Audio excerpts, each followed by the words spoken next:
So today I want to share a few pointers with you about buying deceased estates. Now, if you're out in the property market for long enough, you will come across a deceased estate, and it's important to understand that there is not one but three different types of deceased estates, and dealing with each different type will put you in a different situation and has different opportunities and problems.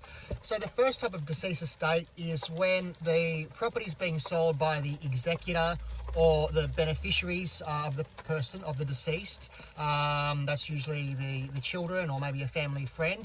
There may be one or quite a number of executors and beneficiaries. The property will generally go to auction because that's the most transparent way for the market to tell the executor and beneficiaries what the value of the property is. And you can quite often find there's lots of egos and opinions involved in the background with the executor and the beneficiary, so going to auction is the best way. A purchase can be negotiated prior to auction, but do be aware that if there are lots of people in the background making a decision, this might be challenging, especially if there are one or two maybe family members, a couple of the kids who have a certain idea about what price that property should get. So that's deceased estate type 1. Deceased estate type 2 is when the property is sold by a mortgagee in possession. So there's money owed on the property to the bank takes possession and sells the property to get their money back, recoup their expenses.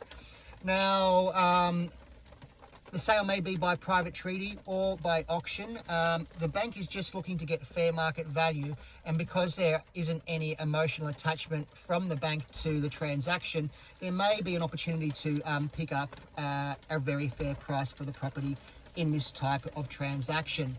And the third is what's called a sale by the public trustee, and that's when there is no debt on the property, there are no beneficiaries, no one to get the proceeds of the sale, so the deceased doesn't have any relatives, for example, or relatives alive. Then the state public trustee will take custody of the property. It must go to auction in this circumstance, and the public trustee is again just looking for market value, fair market value. There's no family involvement, there's no emotion attached to the transaction. You can't make an offer prior to auction, but there is also an opportunity in these types of situations to purchase the property at a very fair price.